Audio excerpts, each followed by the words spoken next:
The International Olympic Committee said on Friday that Russians and Belarusians that qualify for the Paris Games next year will be able to compete as neutrals. The IOC said neutral athletes will only be able to participate in individual sports.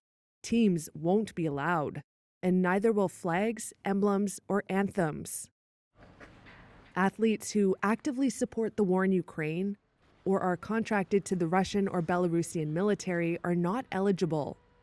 Athletes from the two countries had been banned from international competition following Russia's invasion of Ukraine last year.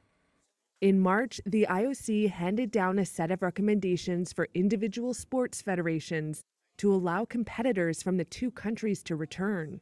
They've done so in most events.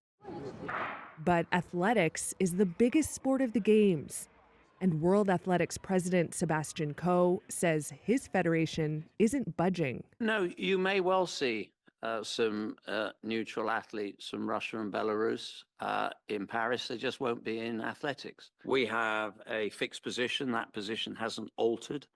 Ukraine slammed the IOC's decision as shameful and says it's still mulling over whether its athletes will compete in Paris. So for me, it's completely madness. Ukrainian skeleton athlete Vladislav Haraskevich says he disagrees with the IOC's decision. Let's pretend that I'm like, German athlete, for example, or like Austrian athlete. And I'm competing and I like won medal and Russian guy second. IOC make photo and then this photo, Russian propaganda use this photo in some advertising. I don't want to be used in Russian propaganda. Russian officials reacted with anger as well. Its sports minister said the conditions for participation are discriminatory. Out of 4,600 athletes who have qualified for the Games so far, 8 are Russians and 3 hold Belarusian passports. More than 60 Ukrainians have qualified.